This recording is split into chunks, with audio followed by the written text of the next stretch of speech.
নমস্কার বন্ধুরা, তোমরা সবাই কেমন আছো? আশা করি খুব ভালো আছো, আর আমিও খুব ভালো আছি। তো সকাল সকাল এই ব্লগটি শুরু করলাম আমি একটু ফুল দেখিয়ে, ও আমার বাগানের ফুল দেখিয়ে, এবং আর আমাদের বাড়িতে যেসব ফুলের গাছগুলো আছে সেইগুলো দেখেই আমি ব্লগটা শুরু করলাম। সত্যি আমি না ঘুম থেকে সকালে উঠেই আগে চোখে মুখে জল নিয়ে দেখি আমাদের গাছে কত ফুল ফুটেছে, এবং ফুল ফুটেছে কিনা দেখতে খুব ভালো লাগে। আর যখন দেখি এক গাছ সব ফুল ফুটেছে তো এত ভালো লাগে না। আর দরজাটা খুলতেই আমাদের পাড়ার কাকিমা জেঠিমা সবাই চলে আসে ফুল তুলতে, আর ওরা ভাবে কখন তিথি ঘুম থেকে উঠে দরজা খুলবে।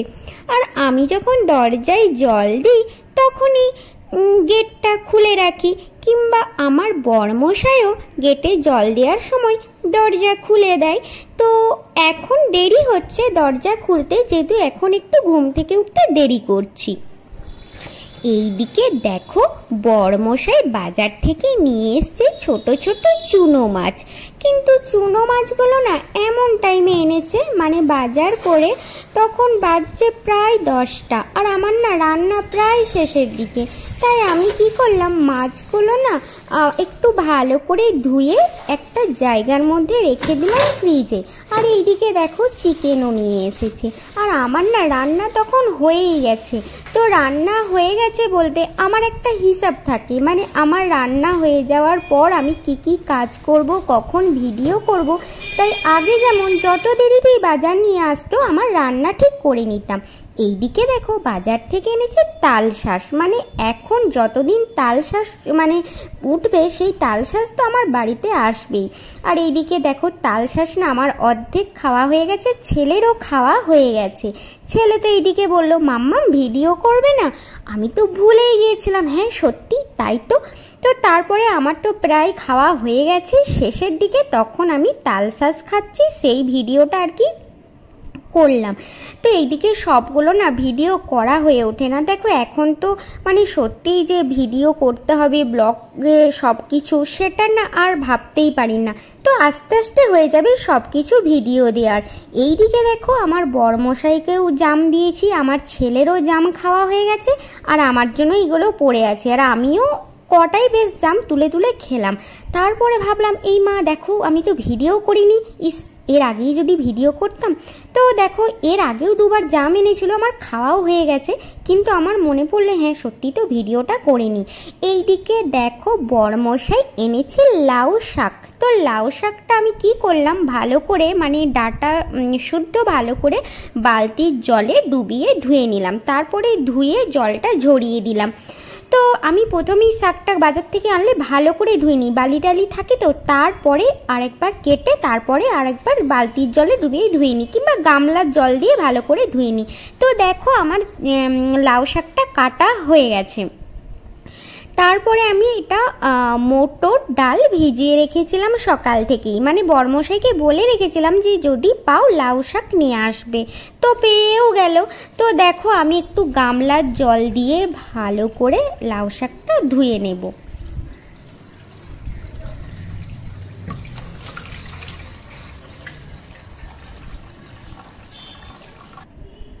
আমার লাউ শাকটা ধোয়া হয়েও গেল, আর একটু ভালো করে জল ঝরিয়ে আমি রেখে দিলাম। তারপরে আমি সেদ্ধ করতে দিয়ে দিলাম একটা জামবাটির মধ্যে। আর এই দিকে দেখো ভিজিয়ে থাকা মটর ডালগুলো অনেকক্ষণ হয়ে গেছে, আমি এরপরে বেটে নেব। আর এই যে বেটে নেব, এই দেখো বেটে নেওয়ার সময় আমি কিন্তু আদা লঙ্কা কিচ্ছু দিইনি, শুধু এমনি বেটে নিয়েছি। আর সব জিনিসে সব রান্নাতে কিন্তু আদা ভালো লাগে না, লঙ্কা দিলেও দেওয়া যাবে, যেহেতু লঙ্কাটা আমি দিইনি। যদি ছেলে খায়, যদিও শাক ছেলে খায় না, তবুও আমি লঙ্কাটা দিইনি। এইদিকে দেখো আমি ছোট ছোট আকারে বড়া ভেজে নিয়েছি, টুপটুপ করে বড়াটা, কিন্তু ভেজে নেওয়ার পর একটু হতে না হতেই আমি খুন্তি দিয়ে এগুলো ভেঙে নেওয়ার চেষ্টা করছি, মানে গোটা গোটা তো বড়া দেওয়া যাবে না, যতটা টুকরো টুকরো করে নেওয়া যায়। এইদিকে দেখো আমার বড়াগুলো টুকরো টুকরো হয়ে গেছে। আর এইদিকে দেখো গরম তেলে আমি দিলাম কালো জিরে আর শুকনো লঙ্কার ফোড়ন দিয়ে দিলাম, আর দিলাম টমেটো। তবে এইটার মধ্যে কিন্তু পেঁয়াজ, রসুন, আদা, জিরে কোনো মশলাই আমি দিই না, কিন্তু ভালো লাগে না। সব জিনিসের সব মশলা, আদা রসুন পেঁয়াজ বাটা ভালো লাগে না। এইদিকে দেখো লাউ শাকগুলো তো সেদ্ধ হয়ে গেছে, তো আমি জল ঝরিয়ে নিয়েছি। তারপরে জল ঝরিয়ে একটু রেখে দেওয়ার পর আমি এই যে গরম তেলের মধ্যে কালো জিরে, একটু শুকনো লঙ্কার ফোড়ন আর একটু টমেটো দিয়ে একটু ভালো করে এটা কষিয়ে নিয়েছি। তারপরে আমার সেদ্ধ করা লাউ শাকগুলো কড়াইয়ের মধ্যে দিয়ে দিলাম, আর এটা অনেকক্ষণ নাড়াচাড়া করে নেওয়ার পর ভালো করে যতক্ষণ তেলটা বেশ শাকটার মধ্যে ঢুকে যাবে, তারপরে আমি দেব স্বাদ মতো নুন, মিষ্টি দিয়ে দেব। এই যে একটু দিলাম নুন, আর দেব চিনি।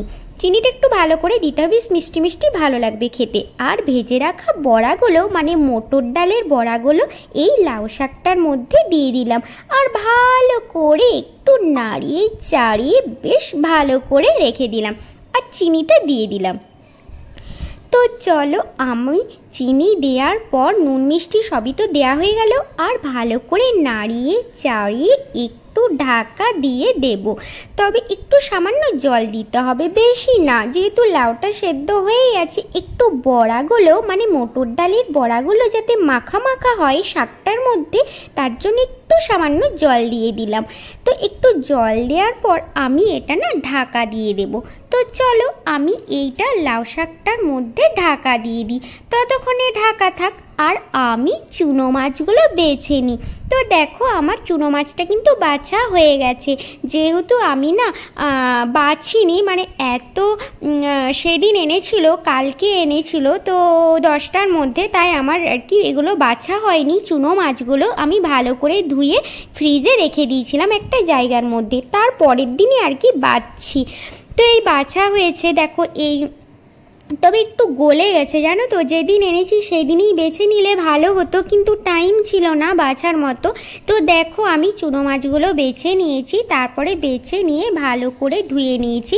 তারপরে আমি এগুলো ভাজবো, কিন্তু দেখো এগুলো না যদি আনার সাথে সাথে আমি বেছে নিতাম তাহলে ভালো থাকতো। দেখো এই কড়াতে দেওয়ার পরই চুনো মাছগুলো একদম ভেঙে গুঁড়িয়ে গেছে। তো কি ভাবলাম গোটা গোটা মাছগুলো ভেঙে গুঁড়িয়ে গেছে, তার জন্য আমি চচ্চড়ি করে দিলাম। এইদিকে দেখো বেগুন, উচ্ছে, ঢ্যাঁড়স, আলু, এইরকম সব রকম একটু একটু করে আমি চুনো মাছগুলোর সাথে চচ্চড়ি করে দিলাম, আর খেতে কিন্তু খুব ভালো লেগেছিল। আর কিন্তু কোনো মশলা দিইনি, শুধু পেঁয়াজ দিয়েছিলাম।